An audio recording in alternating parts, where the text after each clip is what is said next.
That's not a comic book. Now that's a comic book.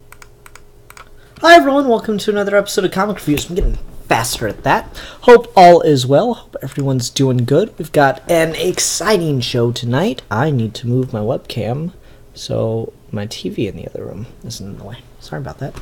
Yeah, we've got an exciting show tonight. Plenty of stuff to talk about. And I'm off to a late start, so I'm really not going to waste any time getting into anything. One announcement before we begin, and that is for Comic Book Club.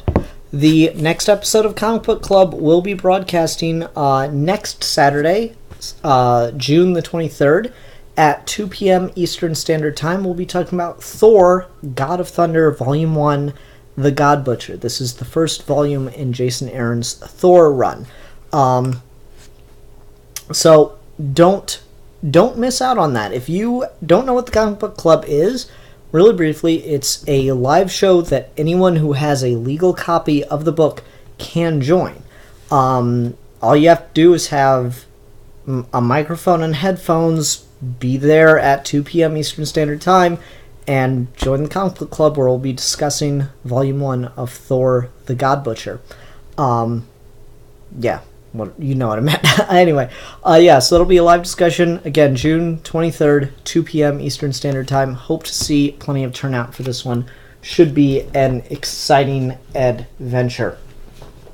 All right, let's talk about what we'll be talking about tonight, because we got stacks and stacks, racks on racks, stacks on stacks. All right, we'll be talking about Darth Vader, number 17.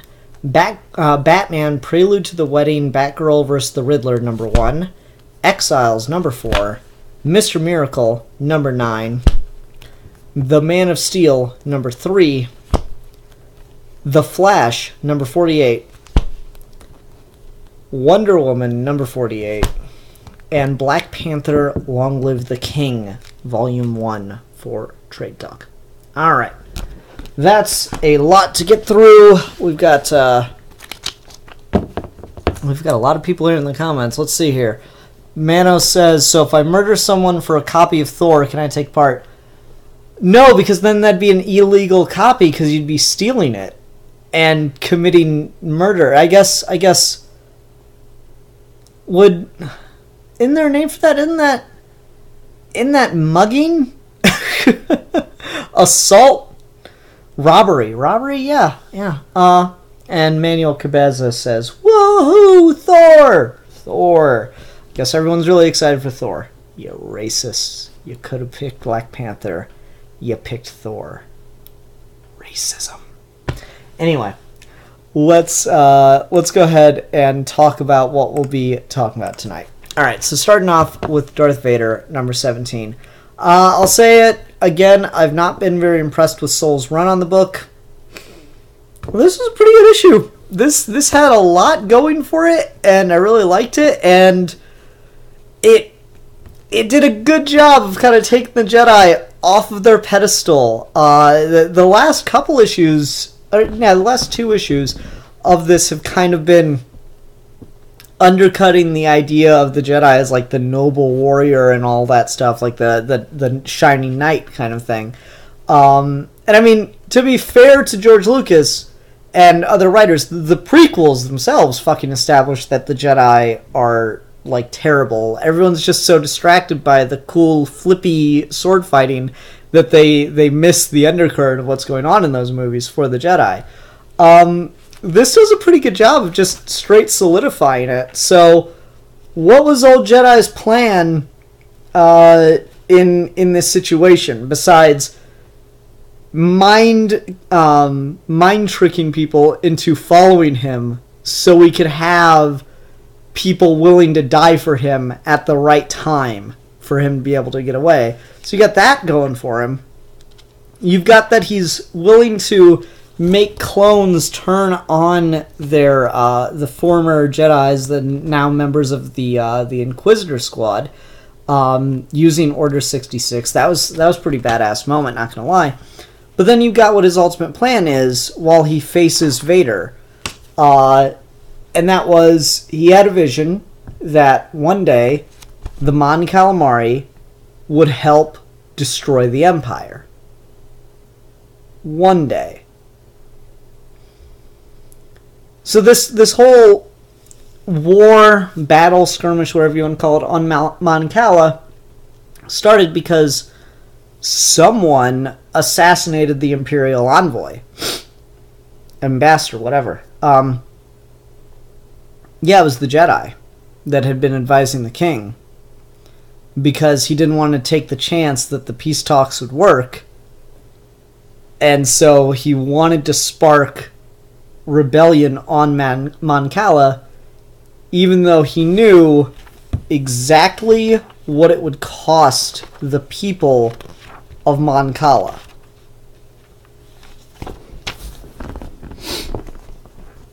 That's their cities being destroyed from orbit as the king watches. Jedi knew this was going to happen. King did not. But the Jedi's sitting there fighting Vader, laughing because he knows he can't beat Vader in a fight, but he knows that he's helped spark one of the biggest parts of the rebellion, which is the Mon Cala ships heading into orbit and off to join the rebellion proper. Including, of course, Admiral Raddus, or Jedi, or General Raddus, who was there at Scarif, and Akbar. How do I know Raddus but not Akbar off the top of my head? What the fuck? Akbar, who of course led the assault on the second Death Star. That's cool as shit. Like it's crazy the way that this leaves things. And then the dude gets defeated, and Vader's convinced that he's done nothing, and Tarkin's convinced that the Mon Cala ships are not a threat now that they've got the planet back under control. It doesn't matter. The Jedi's won, but he's tricked and cheated and lied and done something awful to spark that. So it leaves you with this pretty cool ends justify the means situation.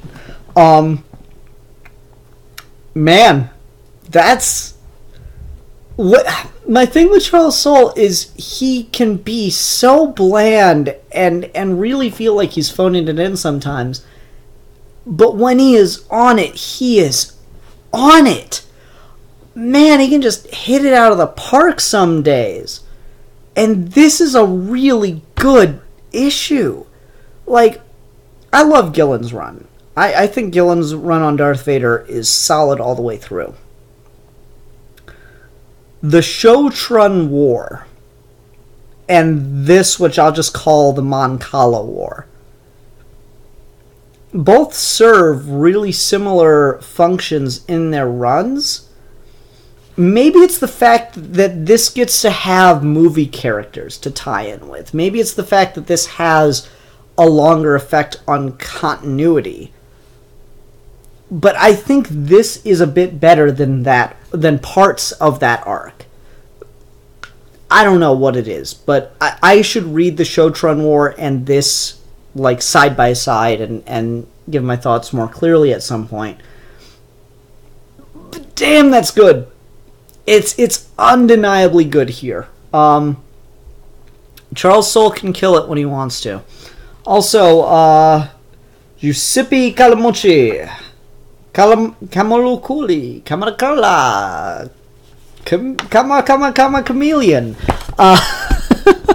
Fucking names, man. I'm terrible at pronouncing names. Just anybody. Doesn't matter what language. He really kills it on the art here. I saw the whole lightsaber trail thing here, and I was really trying to determine if that was meant to be a signature, because it looks like something's maybe being written in there. So that's pretty cool.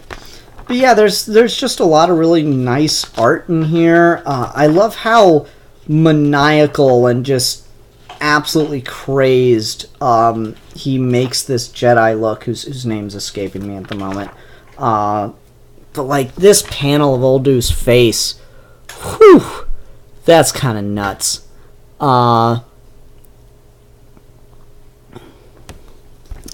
That's pretty cool. And then there's like just the scale of the destruction is pretty well done too. Like when you see the ships, the Star Destroyers bombarding the planet from orbit, and you see this look on the King's face, and the lighting effects are really great. And it's not easy to do really profound, exactly catching the emotion from alien organisms, because you can't work with human features. Like obviously we're trained to be able to detect certain emotions based on facial expression, stuff like that, in other people. Well, when you've changed the anatomy, it makes it harder to convey that artistically. But that's a really solid panel of Radis. One, he's clearly, it's clearly distinguishable. He is clearly distinguished as Radis. And he's also just got this real look of steel determination of yeah, this guy just became one of the biggest people in the rebellion. You can see that moment clicking for him. So there's a lot really working here.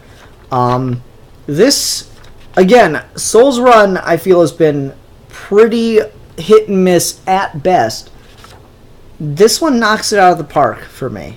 This is a really, really great turn of events. When we first started this story arc, I said this book was on an upswing. I was enjoying it more.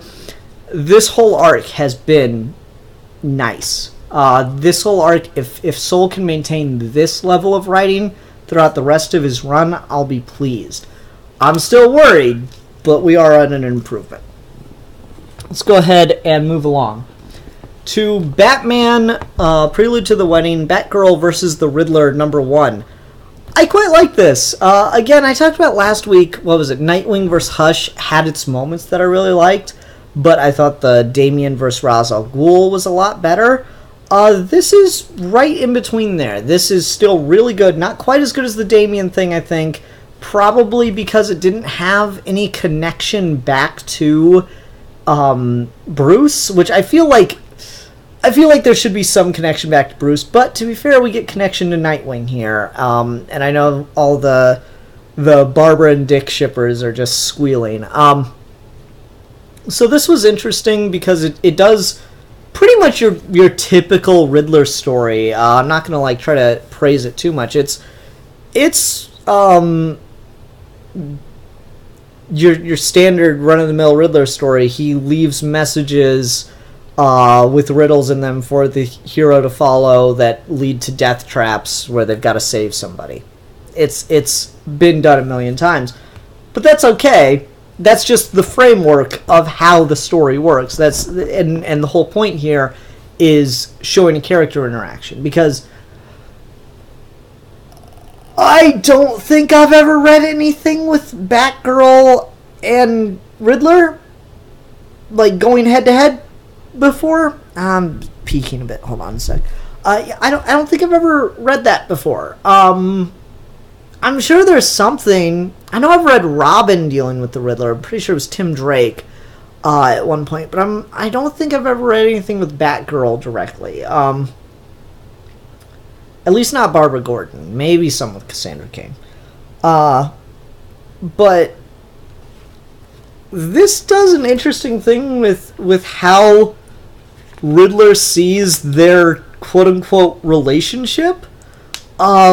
And Seeley's really not subtle at all with it, which I don't think you should have to be in superhero comics.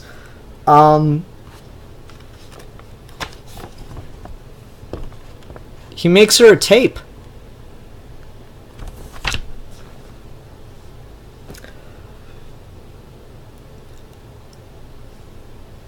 Like right off, seriously, the first panel is a tape and a cassette player and a Walkman and headphones.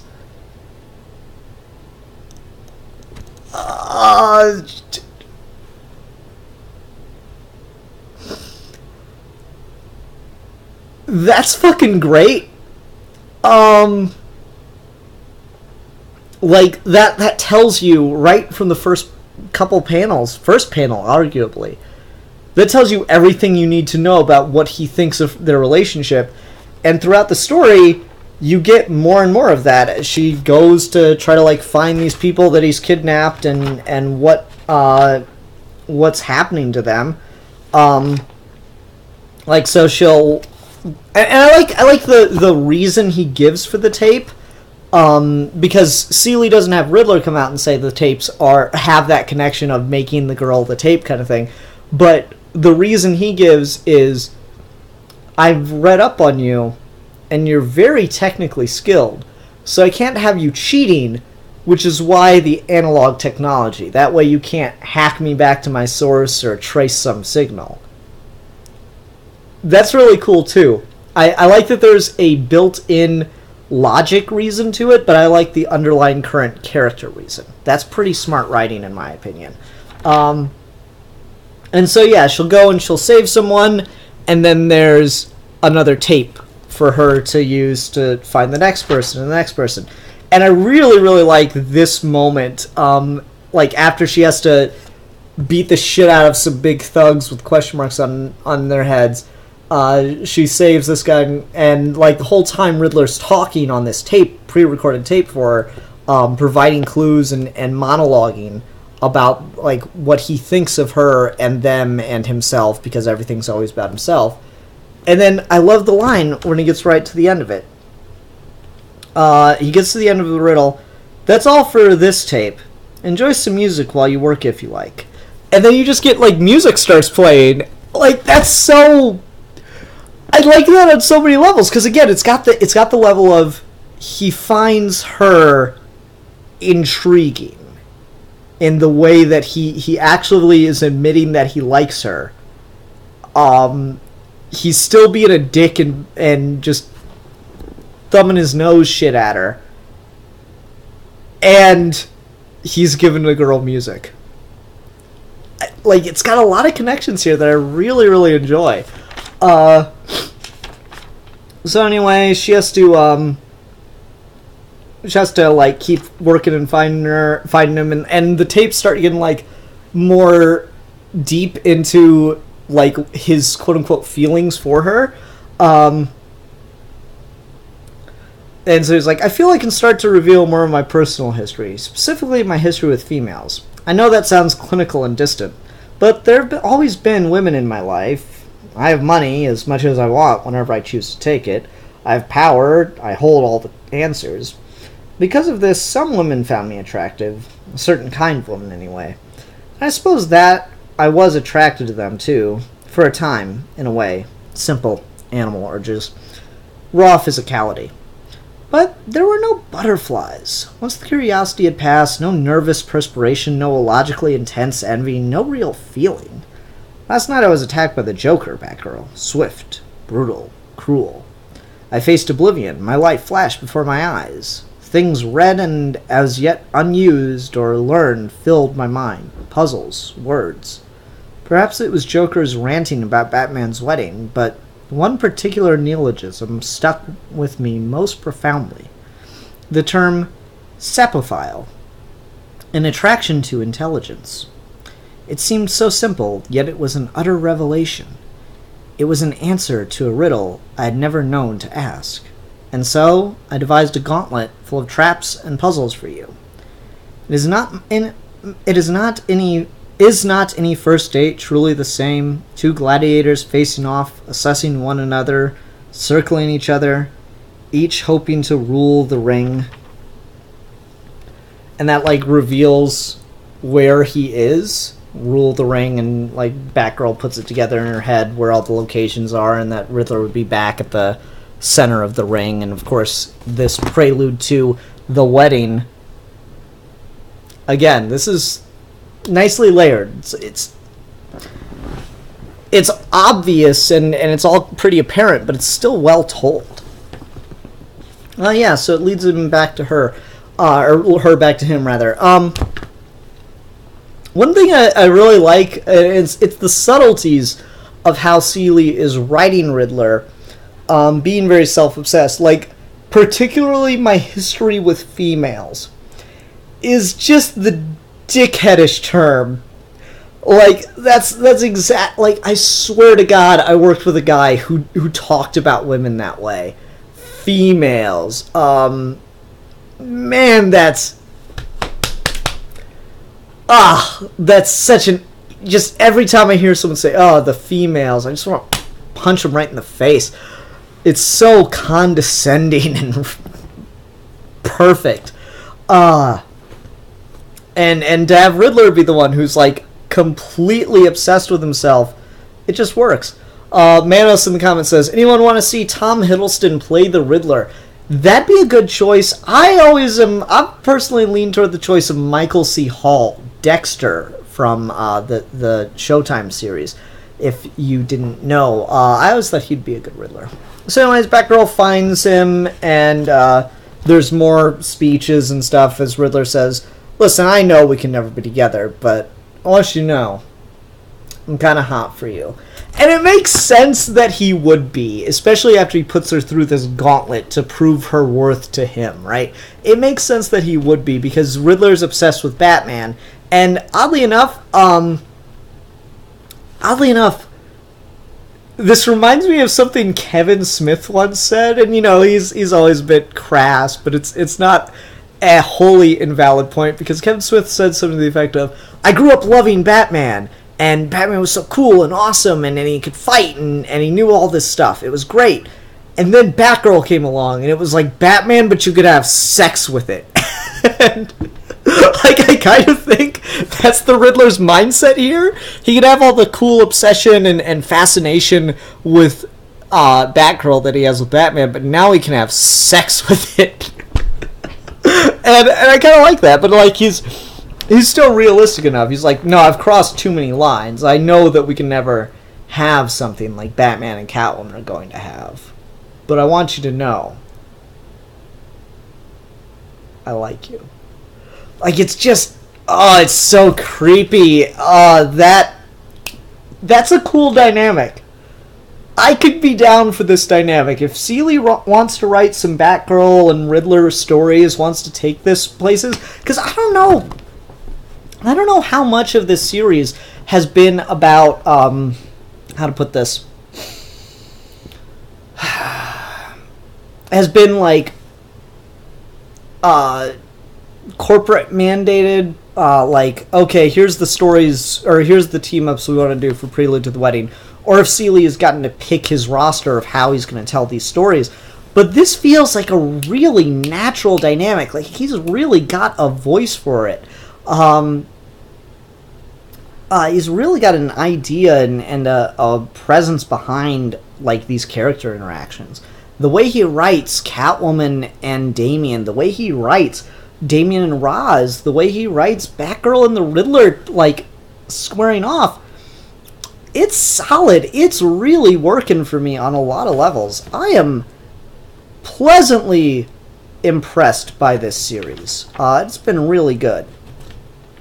So anyway, Riddler reveals the last clue, and it's a child that Batgirl is able to save. And then she kind of, takes the stress of the night and uses it as an excuse to go ahead and call Dick Grayson because they got some unfinished feels to work out. Solid work. Really, really impressed by this. Then we get a cliffhanger revealing that Harley Quinn will be in the next issue, which is Red Hood versus Anarchy. I gotta say, that's one I am, like, as little interest as I had in Nightwing versus Hush, Red Hood versus Anarchy is wholly uninteresting to me. So I'll be really curious to see what Seeley can do to spin that off and see what he's going to do to make it interesting. Because while I didn't love Nightwing versus Hush, it wasn't bad. It definitely had its moments. I don't know. So far, it's Damian versus Ra's, Batgirl versus Riddler, Nightwing versus Hush. We'll see where Red Hood lands in that. I doubt it's going to top Damian versus Ra's. Alright. Let's go ahead and move along to Exiles, number 4. It's got one more issue for me. And I feel like I've said that every single time since the first issue. Man,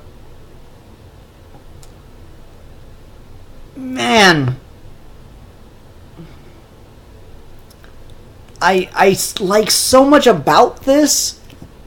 It's just so not written well. Like,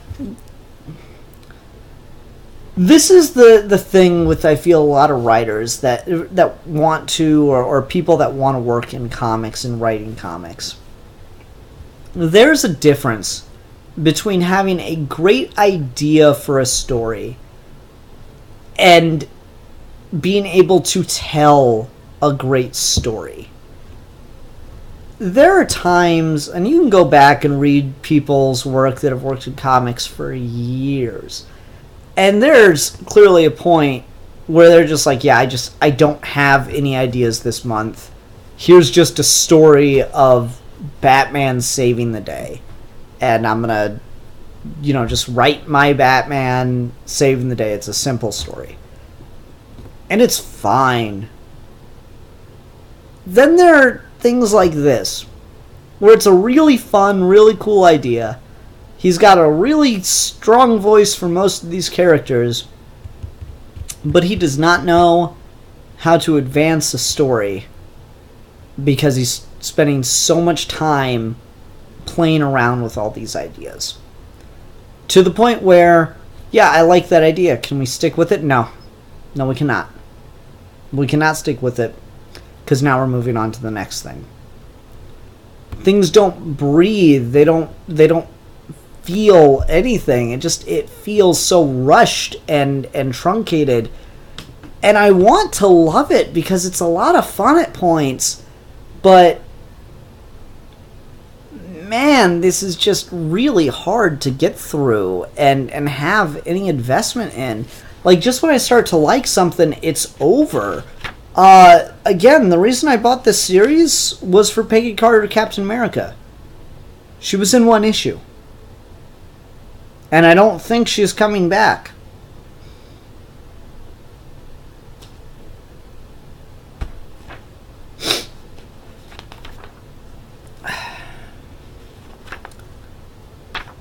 There's just so much time wasted.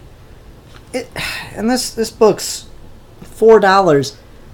I'm sorry, you can't waste my time like this in a $4 book and expect me to just keep going with it. The end of this issue says to be concluded. If he means the series, yeah, I know exactly why this lasted 5 issues. If it means the story arc, you're not getting me for issue 6. I'll go for issue 5 just because I'm slightly curious about where you're going with things, but you're not getting me for issue 6. This is an improvement over the first 3 issues, but not enough. Just hands down not enough. Particularly because the thing I was reading the book for, and the thing that everyone got excited for, Peggy Carter Captain America, is gone now. It's just done, from what I can tell. That's a long time. That's 5 months. I've wasted 5 months on this book. I don't know. There are things about this that I like. Like the Thing from this reality got stuck in the past and became a pirate that's freeing slave ships. And he works with Sam Wilson, who's got some kind of, a past version of Sam Wilson who's still got his Falcon outfit and can fly. And then they've got a plan to take out an evil slaver ship, and they're meeting up with their third captain to do it all. And it's Captain Misty Knight, and she's got a fucking hook robot arm. That's cool as shit. Captain Mercedes Knight. Sorry, Mercedes Knight. That's all cool as shit. I really do like it. It's fun. It's enjoyable. Valkyrie and Becky Barnes are hooking up and flirting each other's faces off. That's cool. It's really enjoyable. It's over. It's over. It's over in an issue, and I'm like, can't we spend 2 seconds anywhere? And there's other fun stuff in this. I want to like this book, like the Juggernautical. It's a sea battle And the bad guys have an unstoppable ship. It's the Juggernautical. It's the Juggernaut in barrels. And he's a naval weapon. And it's cool and it's fun. But like, just seems like such a waste of opportunity to really get into these characters' heads or do anything with them. I'm just sick of it. And then by the last 3 pages, we're in another world, and we're given the cliffhanger reveal that Kang the Conqueror killed the Watchers and a version of Galactus, and now has time-eating powers, and is going universe to universe, eating times. So yeah.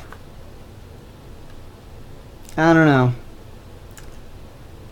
Disappointment comes to mind. Manos says, that's why I never liked the Exiles concept. It always felt like an idea dumping ground. Yeah, I feel you there. I've never read Exiles before. I was really excited when this was announced. Again, Peggy Carter, Captain America sounded like a lot of fun. And then they just didn't do anything with it. It just ended. And that's disappointing. I just feel like this writer just doesn't know how to commit to something. You got a lot of ideas, great. Refine 2 of them. That's writing. I always try to remember to talk about the art, but I really don't have all that much to say. It's fine. It looks good. Nothing really wowed me. No paneling issues or anything like that, besides just wasted panels of script, in my opinion. This 2-page spread could have been confusing as fuck. It flowed really nicely, so they did a really good job there. I didn't read anything out of order. It's that using the Juggernaut as a sightline really helped guide the eyes through the page and read everything in the correct order. Yeah, that's all I got. There's a conversation going on about Kang the Conqueror in the comments. I haven't read much with Kang outside of Captain America Man Out of Time, and he's not really that prevalent in that story. I liked him in Avengers Earth's Mightiest Heroes, for what that's worth. Okay. But I will say, the design of Kang the Conqueror having eaten Galactus is pretty cool. I like it. Alright.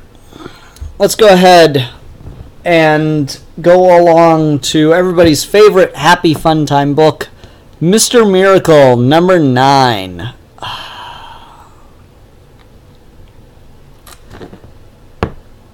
This is a hard fucking read, guys. Just every time Tom King takes something and peels back layers, and it's a hard read.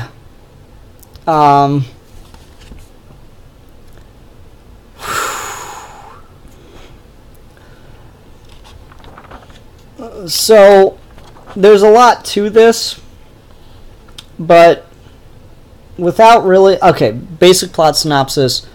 Scott and Barda and Light Ray are on Apocalypse negotiating about the fate of the war. And armistice, all that stuff. And yeah, it's not going ideally. So it's negotiations. And then what's his name? What's his name? Why can't I think of his name?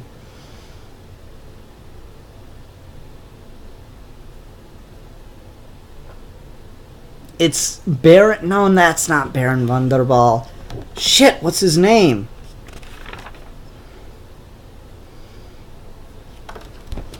People in the comments, help me out. What's old dude's name? Not Calabac. Fancy guy. Shit! Just right here. It's right here. It's floating around my head. I just need to stick it back in my brain. like professional reviewing right now. That's what you're seeing, is some professional ass reviewing. Kanto, thank you, Kanto. So anyways, they're negotiating the end of the war, and they're staying on Apocalypse, and Kanto takes Scott to the bathroom, and they talk about the story while they're going to the bathroom in a giant pit, in which people are at the bottom. Kanto tells the story about this artist and his apprentice, a master and apprentice, and the apprentice challenges the master to a contest to see who is the better painter, and they spend a whole year working on their paintings, and they present them to a crowd. The student pulls away his curtain and shows his painting, and it's just a couple grapes, and like, they're well done grapes, but like the whole audience looks at it in just kind of like awkward silence. It's like, yeah, I mean, they're good grapes, but a year on grapes? But then suddenly some birds in the sky swoop down and start pecking at the painting because they think the grapes are real. It's that good of grapes, and the whole audience starts awing and clapping in amazement. And then the student knows at that point he's clearly won. So he looks over to his master and says, okay, why don't we see, just to confirm who's the better painter. Go ahead, remove the curtain. The master looks at his student and says, what curtain? So like that's the story there. And I think that story pretty much summarizes the biggest theme of this issue, which is to say the difference between what we are presented and what the reality that we don't see is. And that is most prevalent with the idea of under the surface. Connecting this back to the ideas of depression and anxiety that have been so prevalent in this book since issue number 1, I think it's very apparent that that and this mirror scene that I'm about to talk about is all a metaphor for depression, anxiety, mental illness. How you can look fine, but underneath there's something deeply wrong. How there's more than what you are seeing present. Like a painting. You think you see something. A painting that's so good that you don't even realize it's a painting. You think you're seeing a thing, but what you're just seeing is a representation of that thing. And maybe that representation is so fantastic that you can't even begin to realize there's a problem. I think that's very much been well established in reality. When you hear people, when you hear survivors of suicide, family members that are left after someone commits suicide, family members, friends, something you'll often hear from them is they seemed fine, they seemed alright, nothing seemed to be wrong with them, everything was going good. Like I remember a while back I saw a tweet from someone, and I love Twitter, it can be a great window into people's lives in really profound ways. So a tweet from someone was like, this is a picture of my husband smiling and enjoying time with his family 3 days before he killed himself. You know, mental illness is a disease, but it's not a disease that often presents itself to the outside world. People are really good at covering it up. And so Scott and Barda, while staying on Apocalypse, are gifted a mirror, that the Granny's mirror of goodness. And this is apparently a mirror that Granny would stand the children in front of, to quote Barda, after every corrective surgery, every skin graft, every laser removal of whatever she'd done to make us look. And she'd say the same thing. On the outside, you're beautiful. And on the inside, you're mine. And so Scott, butt warning, Scott pulls up the mirror and gets naked and stands in front of it to look at himself. And he looks, at first, completely normal, completely fine, arguably perfect.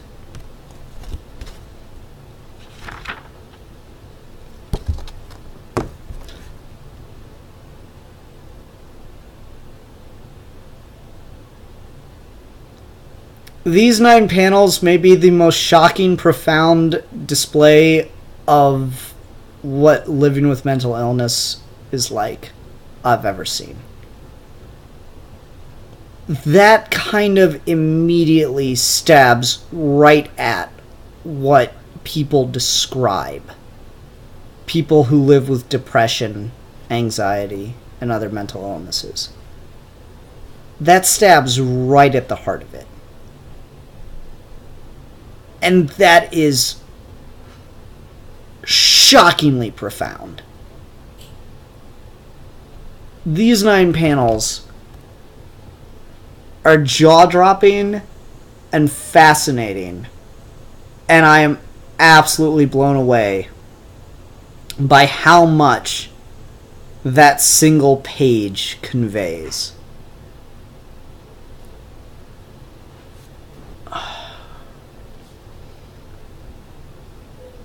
Robert Emmett says, I thought the mirror is what they would actually look like without the surgeries to heal the wounds they got from Granny's training, but I also thought it could be perceived self-image. I think it's both. I think that's what it's really meant to do, is it's meant to show you what they actually looked like without the surgeries. Like, that's the sci-fi techie explanation. But, like, the metaphor, the reason why this is in the story, I feel, is connected to these ideas of depression and living with mental illness.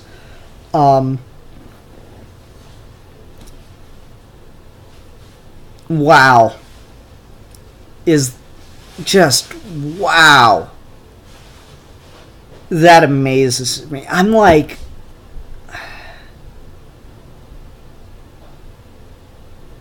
Issue 1...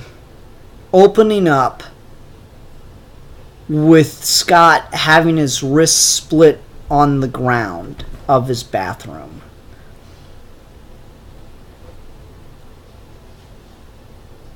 Was maybe a bigger shock, but maybe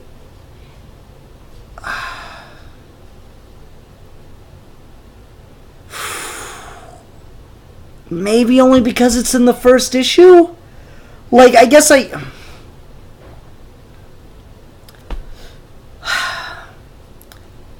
guess the reason that just blew me away as much as it did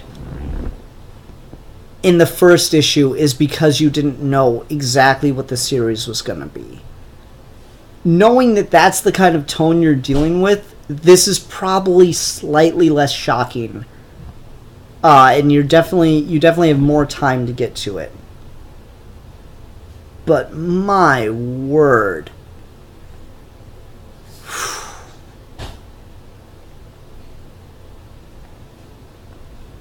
That was an amazing page. Like, it's written so perfectly, and Gerads draws it so exquisite, painful, shocking. Let me get my fucking thesaurus, man.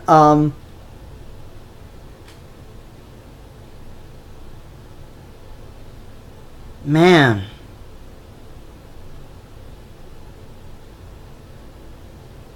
It hit big. Like, the last page of this has a pretty good shock to it, too, but I don't know, on some level I'm expecting that compared to this. Anyway. So yeah, the story continues on, and negotiations don't seem to be going fantastically with Kalibak. And then on the last day of negotiations, Kalibak says that Father has rejected our Darkseid does not agree to these terms. And they're all, like, pissed, and they're gonna, like, oh, we're gonna kick the shit out of you, Calabac. But. He has made an ultimate proposition. One that goes further than we have. Darkseid is willing to withdraw all forces, immediately, return all his prisoners. Further, he would disarm and allow New Genesis Force to inspect Apocalypse. Finally, he would surrender the anti-life equation. What? You said that wasn't even on the table. In return for this complete capitulation, Darkseid humbly asks only one thing. What? He asks for custody of his only grandchild, Jacob Free. He asks that the boy be raised on Apocalypse, that he be raised here as the one true heir to Darkseid. And then we just get another 9-panel grid in which Darkseid has been replaced by some of the most terrifying Darkseid imagery ever. Like, Darkseid's been shown doing some fucked up shit in comics before. Christ almighty. That is... I don't fucking know. You find the words for it, because I don't think they exist. Don't get jumpy! It hasn't happened yet. Though Darkseid is abroad, the future is still free to all. Thus, from the heavy fragment of Mr. Miracle past, we move to the most exciting and dangerous chapter of Mr. Miracle to be.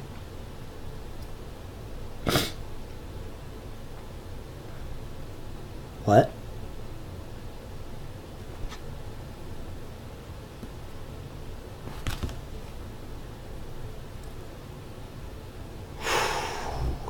If you'll excuse me for a sec, I'm just gonna put this old issue right into a bag and board.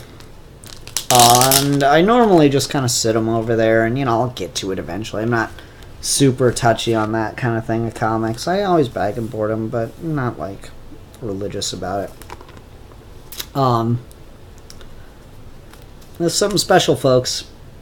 Like I said, you're gonna be hearing about Tom King and Mr. Gerads' Mr. Miracle for a long ass time. I saw the Gerads cover for Mr. Miracle number 9. I thought it was really cool, and I don't usually buy alternate covers, and I almost did, but I was like, nah, it'll be fine. Kind of wish I did now, because that was a really cool cover, and it pretty much nails what the whole issue's been about.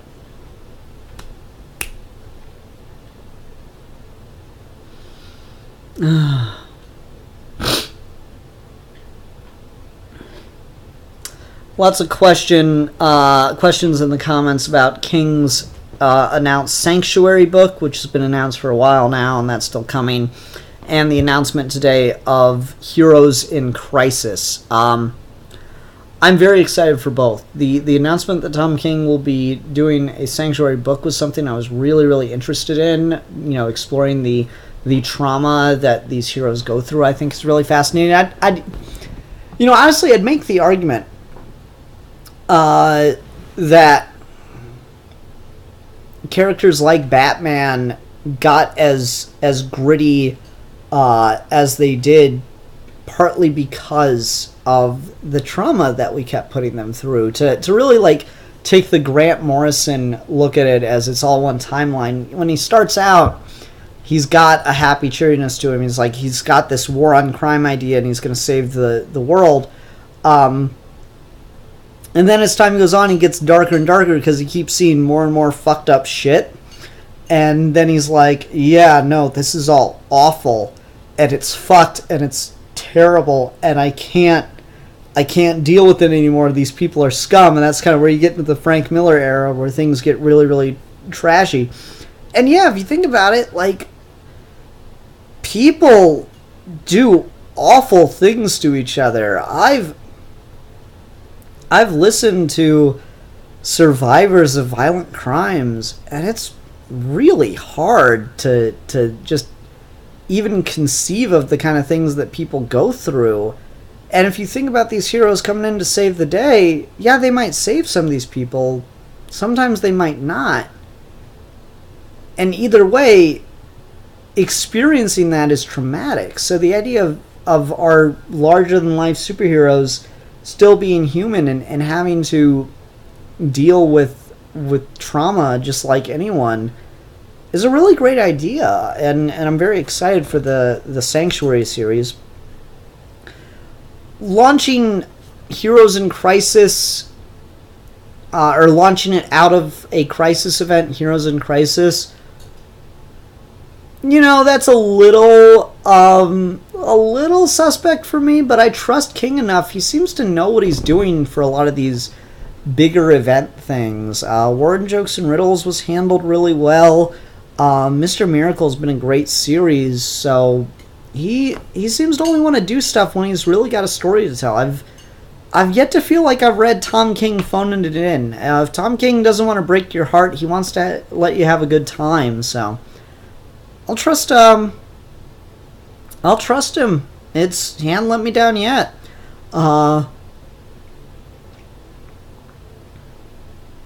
Yeah, so I'm excited for both, honestly. Alright, let's go ahead and move on to Brian Michael Bendis' The Man of Steel, number 3. We continue the Man of Steel story arc, and man, shit, fuck, damn. Rogol Zor? Yeah, Rogol Zor.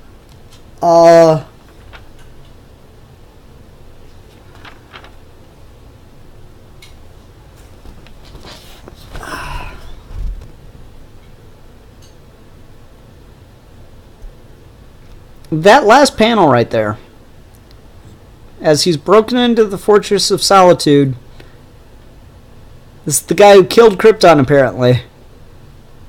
And the first thing he finds is the Bottle City of Kandor. Talking about heroes undergoing trauma, Superman creating trying to protect a civilization, the last surviving city of Krypton, and then getting to the Fortress of Solitude, seeing it's broken into, and seeing right away his first thought, one of his first thoughts when he gets there is Kandor.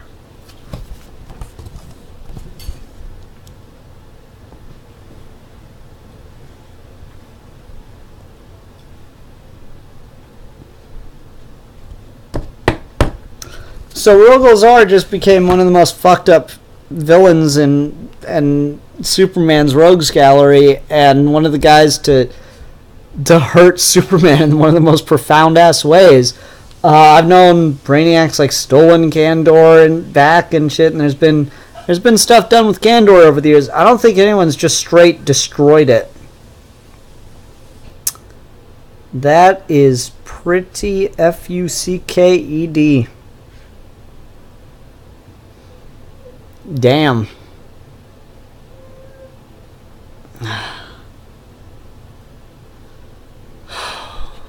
Yeah, that really is one hell of a moment. We keep getting little teases of this scene with John and Lois. I'm really curious to see what's going on. Anyway, Superman and Supergirl head to Metropolis to follow this guy's trail. And Superman knows it's a fucking trap and gets blasted across the city. And yeah, he and Supergirl go after Rogol Zor. Man, this series has just been kind of like a little iffy here and there. I was liking a lot of it, but there are other parts I'm like, I don't know about this. I don't know about that. Fuck, he destroyed Kandor. He gets on Earth and the first fucking thing he does is destroy Kandor. Fuck. Wow, that was shocking. Yeah, Rogol Zord just hurt Superman in a way I don't think many people have. When do you think we'll get Kandor in a movie? I'll wait.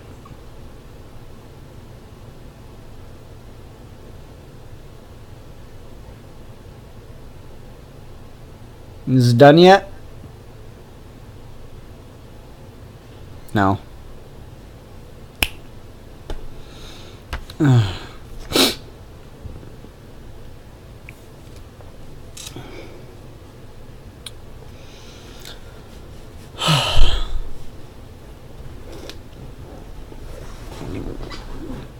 Man.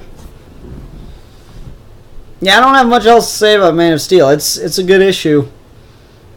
Just kind of in shock from it. Oh, man. Alright. Let's go ahead and move on to The Flash, number 48. This is Flash War Part 2. Yeah,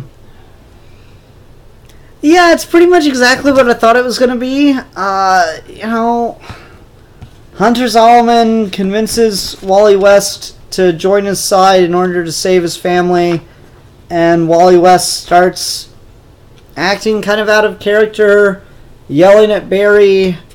They argue about Flashpoint, and Wally, you know, takes off and wants to change reality for the better, which is a story we keep doing with the Flashes. I'm gonna change the reality and make it all better. Like, are you though? Like, has it ever worked? It's like just once. Oh. No, but this time it's different. Is it though? Is it really? Seems like it's become a bit of a crutch for the writers. Like, it's shocking, and people seem to just associate the Flash with changing reality now. And I don't know, like, how do you... Here's the pop quiz. How do you take this out of the writer's bag of tricks?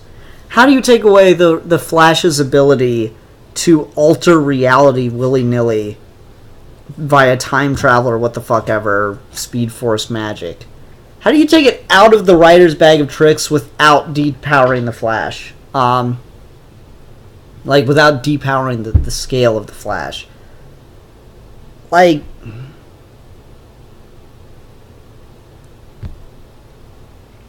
Do we introduce a new speedster whose fucking job it is to just, anytime one of the Flashes are thinking about doing this shit, they just come and kick the living shit out of them? Like...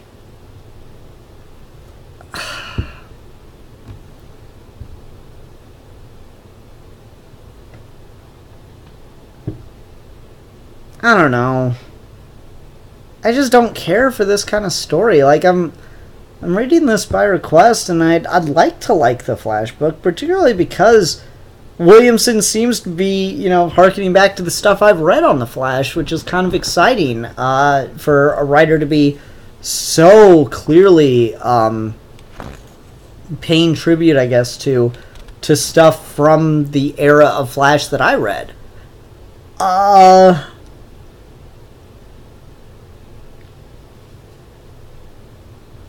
Just doing it in a way that doesn't make me really interested, which is unfortunate. And Howard Porter on art, man, he's doing some of the best stuff I've ever seen him do. It's looking really, really solid. Like, I can't deny it. There's some really cool stuff going on in here, and I just feel like this is kind of being wasted.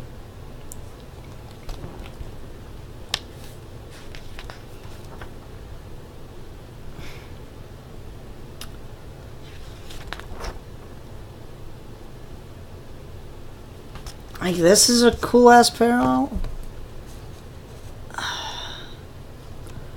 And Jake Carlson's kind of theorizing about how to stop the writers from doing this. I'm like, yeah, I'm gonna go with like Time Flash or Tash, whose job it is just beat the shit out of speedsters who try to pull this crap, and then lecture, just sit there and lecture the fuck out of them for like 90 pages. Like, you get supersized issue, and it's nothing but a fucking lecture in just bold capital font about why you don't do this.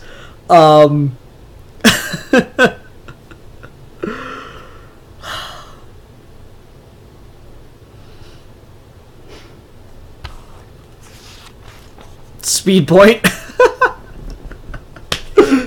Yeah, it's just like, so you just keep telling that story where like, oh, maybe we're gonna do this, and then like guy shows up and just lectures the shit out of it. It's completely unbeatable on any conceivable level, and then they're just like, then people just say, okay, quit doing this story because we're tired of this character showing up.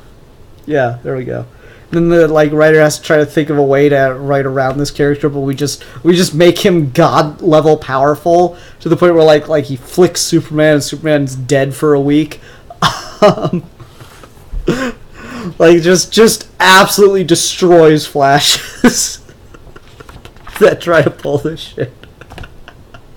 Oh, I have too much fun making fun of comic books. Yeah, it's really disappointing on this because, again, Howard Porter just kills it. This fucking panel of Wally getting, like, fucking checked by Barry's really, really cool.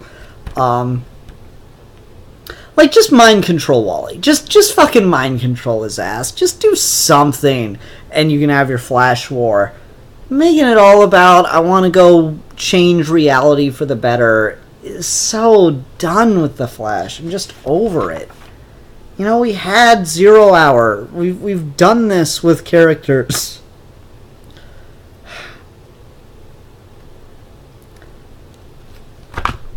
To the point of Sanctuary earlier, really seems like Wally and Barry need to go get some counseling to deal with this trauma of fucking changing reality every other week.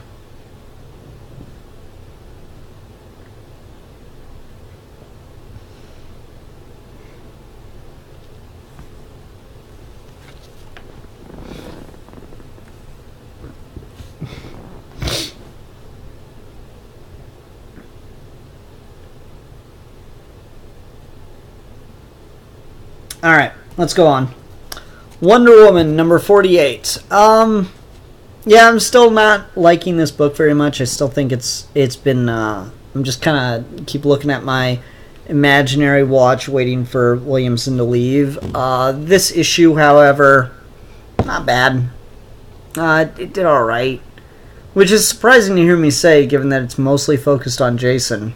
Because when I buy a Wonder Woman title, I want to read about her half-brother.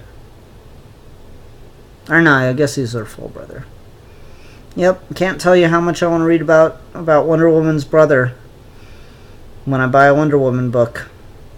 Just like when I buy a Superman book and I want to read all about Superman's brother.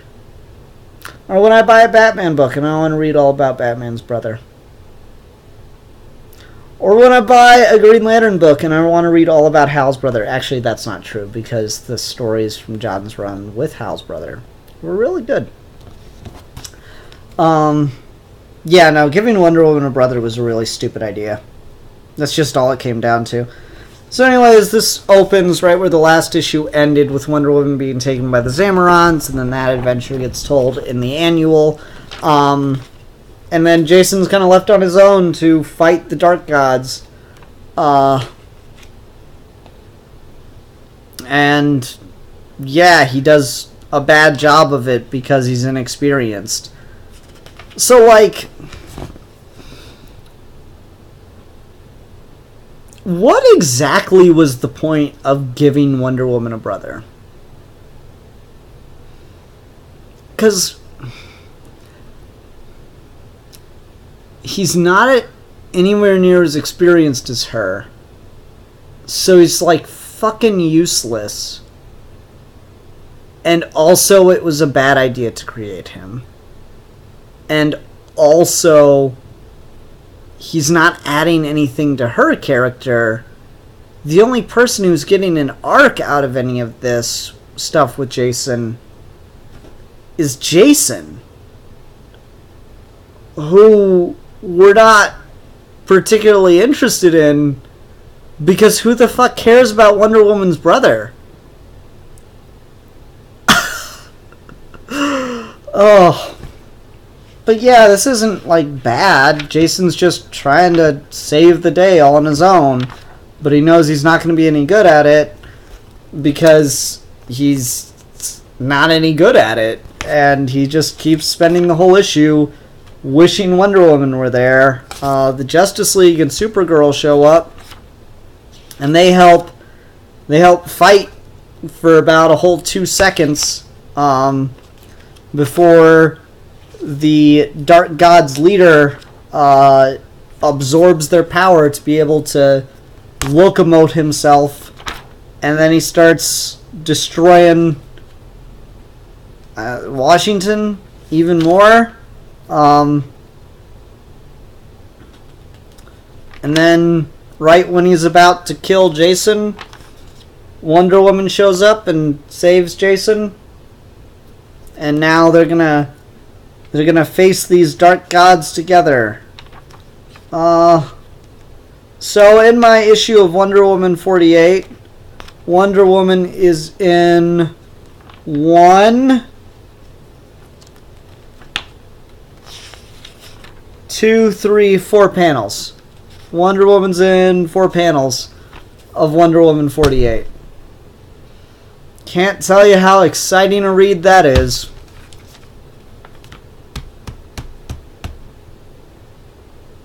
And again, it's really disappointing because, like, I get so disappointed when we have bad writing and really good art because, damn, I really like that. That's cool as shit. Ah, it looks great. The energy coming off of the shield. That's really cool shit. I don't know where she got the shield from. Question. Just general feel from the live comments. Please reply as quickly as possible. As far as Wonder Woman's blocking bracelet thingies, you know,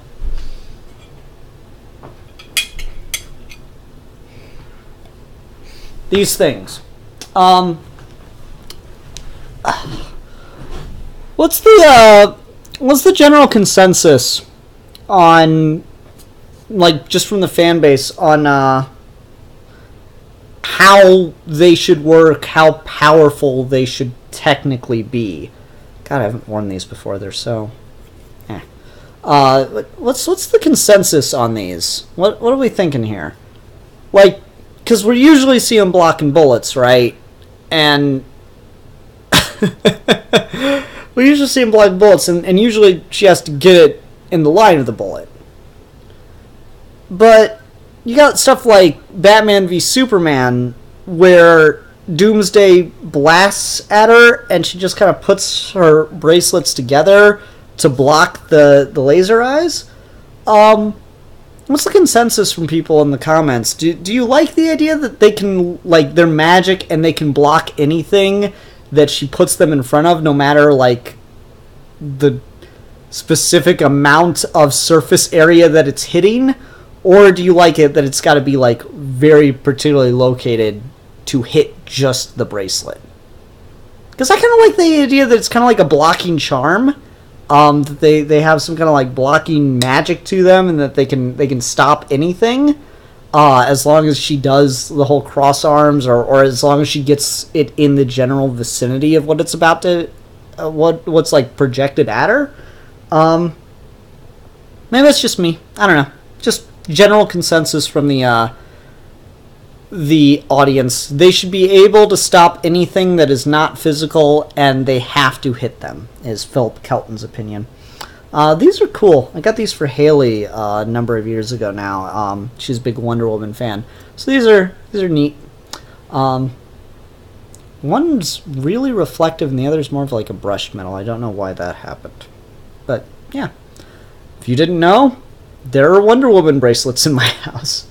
And I wore them, and I should wear them every time I do anything Wonder Woman related from now on. Right? Right? Why isn't Jason Woman wearing arm bracelets? Oh, I guess he is. Okay. Complaint withdrawn. Yeah, I don't know. General thought. Boom, boom, boom, boom, boom, boom, boom, boom, boom, boom, boom, boom, boom, boom, boom, boom. Wonder Eon! Wonder Eon!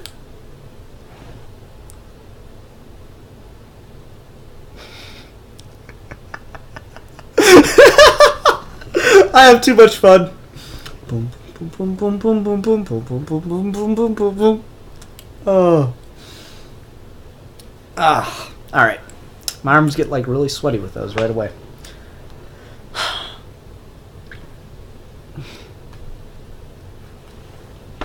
Alright, let's go ahead and do the anything. Okay, there they are in frame. Yay.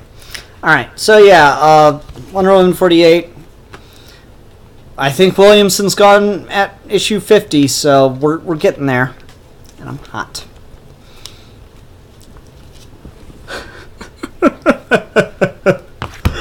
I think I gotta put a clip for comic reviews up, guys. That was fun. I was entertained. I hope you were. That's the thing. If you want to start a YouTube channel, make sure you're making content that entertains yourself. That's the most important audience to strive for, because you'll get bored with it real quick if you can't.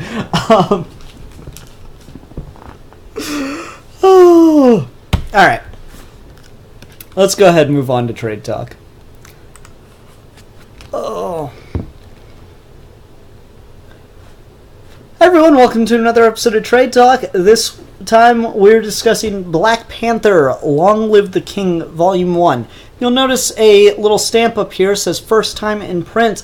This was initially a digital first series, and so it is only being published as a trade. It was never published in issue form or anything, only as a collected edition. Which I'm fine with, honestly. Like, I first heard about it, and I didn't realize it was digital first, then kind of found that out along the way. But I think that's probably a smarter way to publish digital comics in print form, because as much as I love Bombshells, doing the whole 3 stories an issue thing for the print was a little iffy and kind of made things feel a bit disjointed. So having it all come out at once in a proper collection seems like a better way to do things. I'm very supportive of this format over releasing digital books in single issues for the print crowd, because this just read a whole lot nicer to me. But yeah, this is a pretty smart move from Marvel to have a in continuity but completely doesn't matter that it's in continuity series of stories for people to read online, easily accessible, right when the movie came out and was really popular. Now you got people on the heels of Infinity War going into the comic shops, maybe, probably not, looking at stuff, and now they've got, hey, there's this trade called Black Panther Long Live the King. I like Black Panther in his movie and in Infinity War, so maybe I should read this. And yeah, this is nice. What comics need to do more often, standalone storytelling. It's easily digestible, it's comprehensible, and, you know, smart. This is set in continuity, but that really doesn't matter except for the last story. That's the only time where I was like, wait, what's going on here? But you know what? I caught up fast enough. I got that they explained what I needed to know for the story itself, so that's great. This is a real nice all ages kind of book. There's nothing like really dark or really all that complicated. It's superhero adventuring. This is about as basic as you get, and that's fine. I like stuff like that. It's nice. This is the escapism level of comic books to me. So we get 3 stories in this.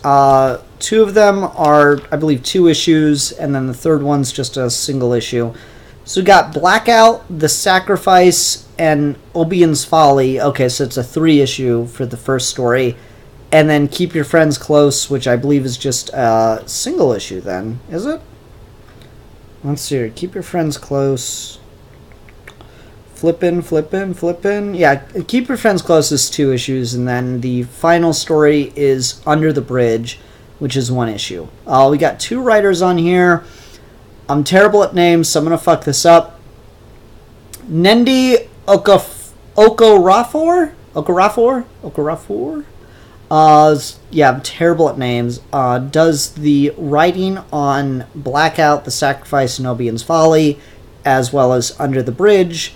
Andre Lima Araujo, I think I did that one right, actually, is the art on the first story, and Tana Ford is the artist on Under the Bridge. Keep Friends Close is written by Aaron Covington with art by Mario del Pennino.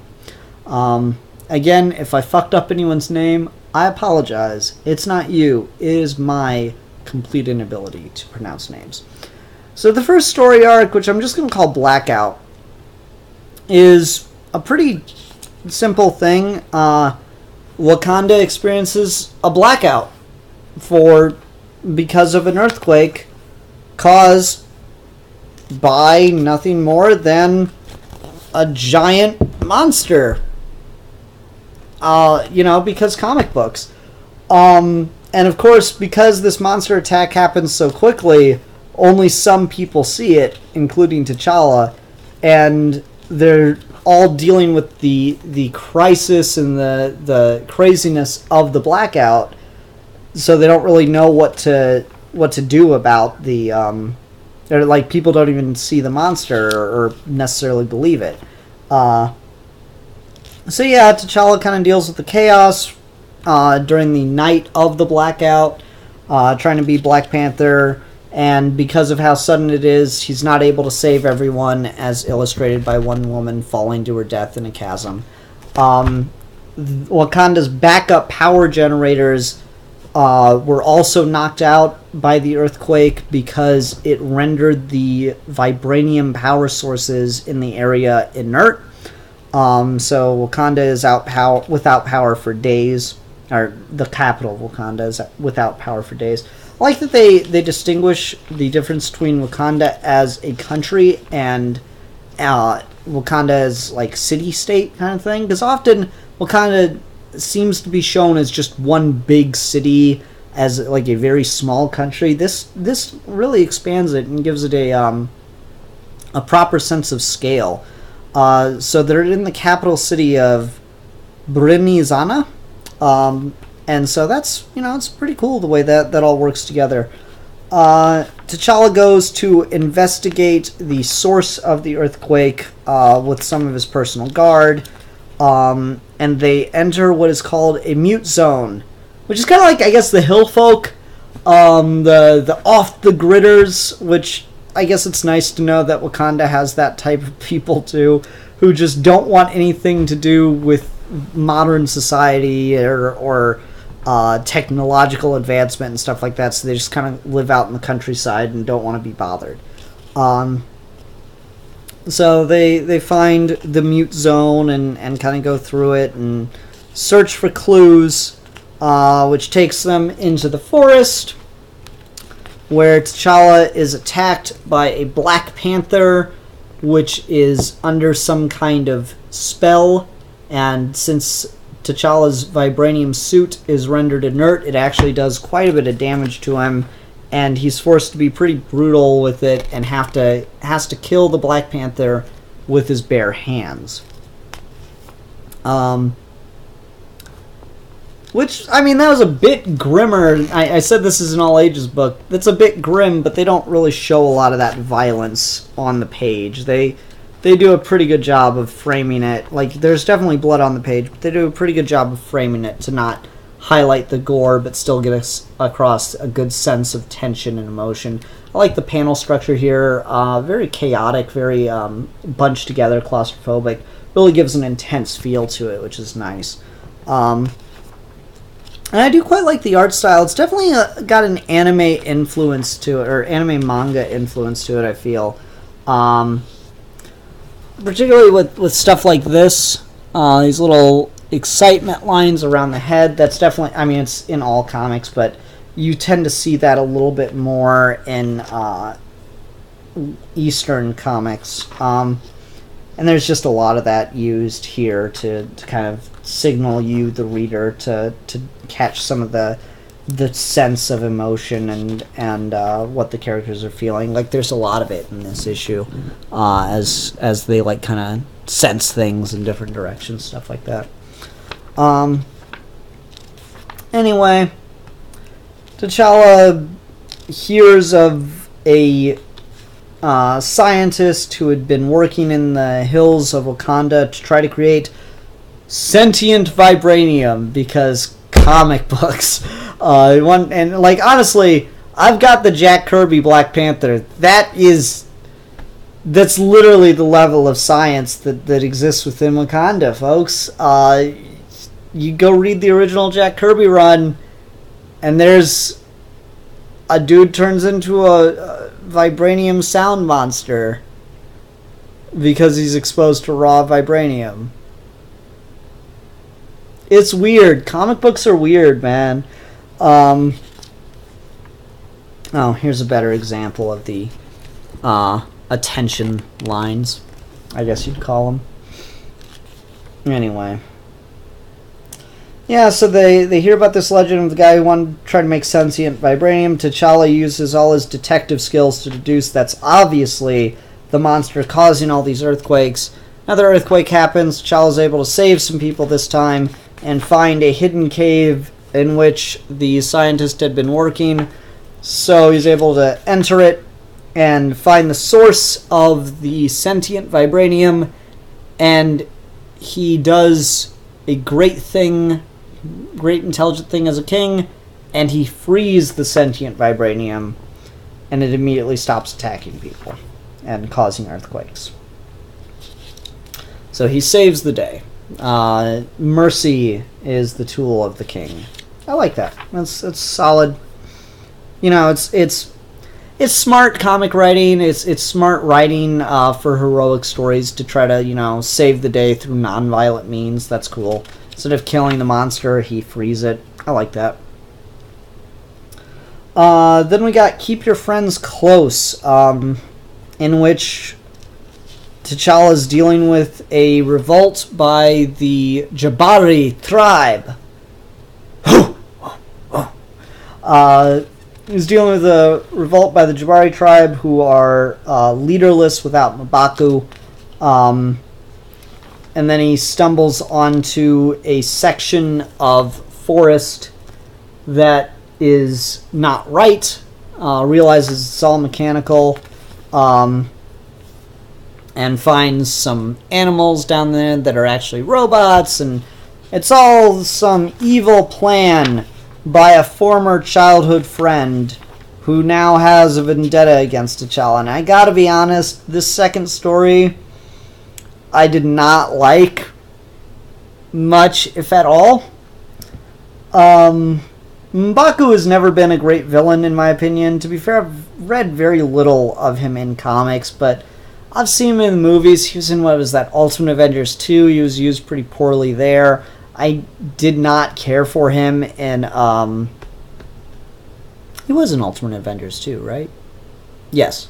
I didn't care for him in Earth's Mightiest Heroes. So I've seen him in TV a lot. I really think Cooliger did the smart thing with the film version and kind of subverted expectations for M'Baku to make him an ally.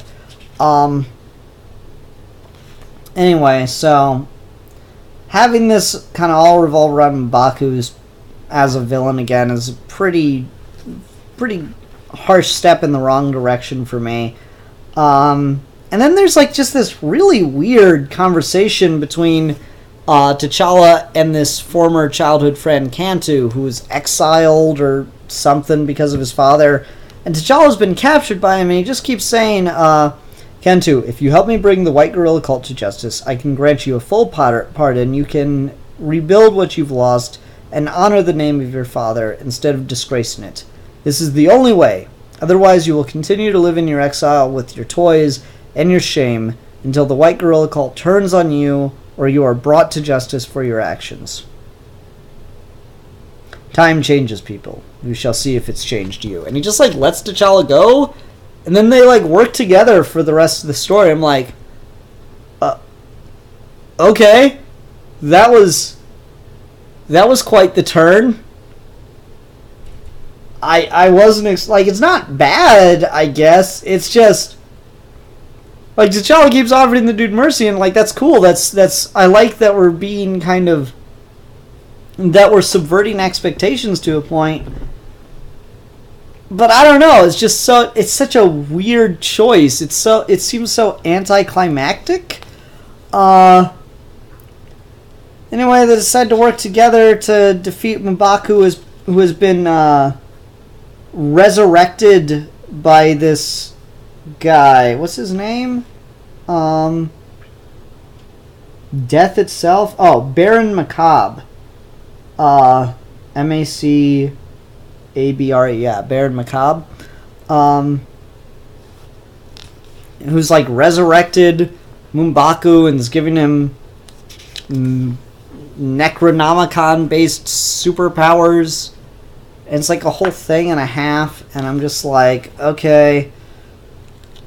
Just kind of turns into a big punch fest. Cantu, T'Challa's former childhood friend, has robot animals, and at one point, when T'Challa looks like he's on the ropes, Cantu forms them into a mech suit, which it'd be cool if I liked the design literally at all. It's a really, really poor design. I'm sorry. It looks bad. I don't really know where to begin here. The two heads thing is a problem. It's like he couldn't decide between lion or rhino heads, so he gave it both. I don't know where to begin with this. It's just really, that's not cool. It's stupid. You can get away with anything as long as you can get away with it. And a mech suit made out of robot animals, of course it's silly. Of course it's something that you could only get away with in comics. This just doesn't get away with it because it doesn't sell it. You know, it just doesn't sell it to me, and it just looks goofy. It looks like when you had, like, two Transformers and parts of them kind of broke off, but you, like, just kind of combine them together anyway. I don't know. Shuri does some remote piloting, or is it remote, or is she physically there? I think she's physically there. Shuri gets involved in this story, which is kind of cool, and helps defeat M'Baku. Yeah, she's physically there. And then they all fly home at the end, and all is well. The second story is probably the weakest to me. It's not awful or anything. It's got its moments that I kind of liked. But overall, I think that's the weaker point in the story. And then you've got Under the Bridge, which is the story that is the most in continuity. I guess. I'm assuming. I don't know what the fuck Coates is doing right now. The other two stories don't have really anything to do with continuity because you just read them and, yeah, T'Challa's just ruling Wakanda.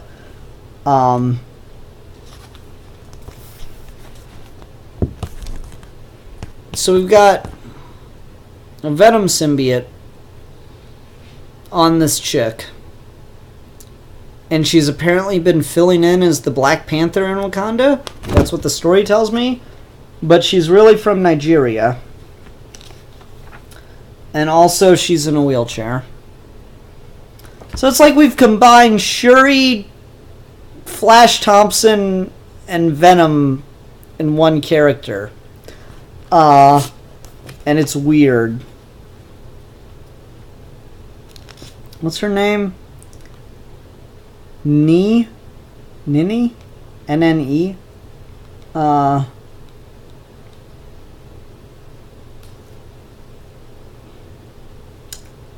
Anyway, she's returned home to Nigeria for a wedding. And while she's there, a former boyfriend breaks into their house and with a gang steals all their food, and they escape using his mutant power that she didn't know about. And so she dons the Venom symbiote, which has wings, and that's a design choice I quite like. The insectoid wings is really cool. I also like the way the dreads look with the Venom symbiote kind of attached to it. That's a neat look.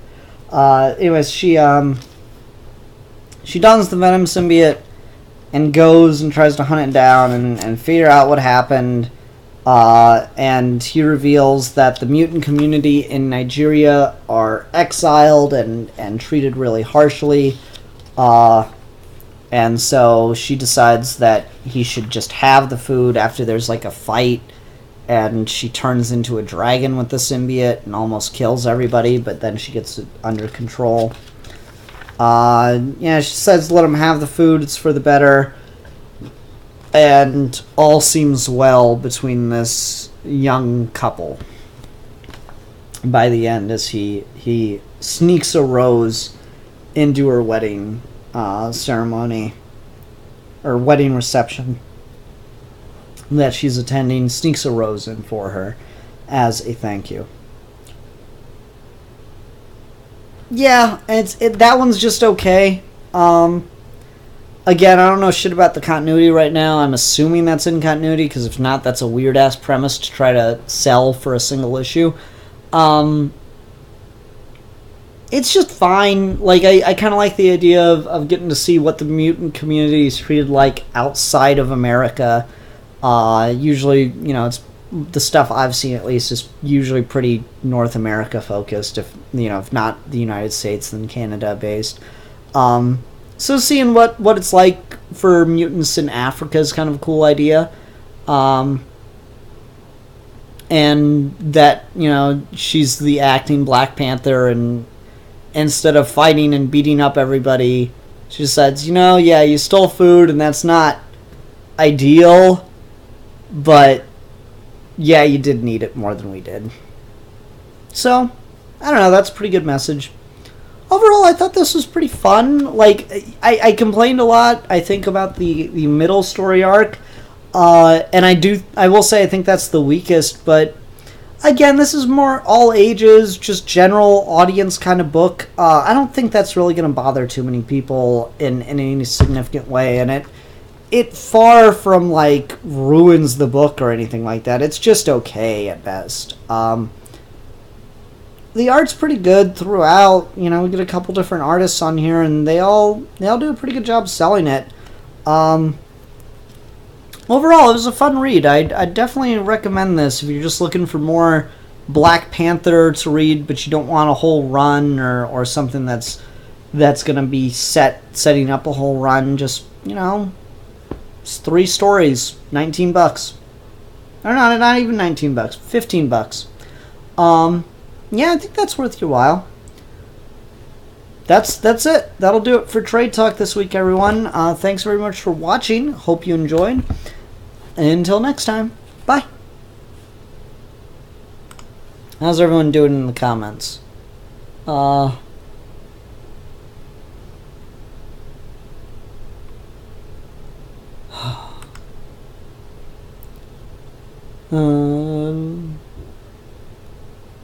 They should work like cap, flag, pajamas, frisbee. What?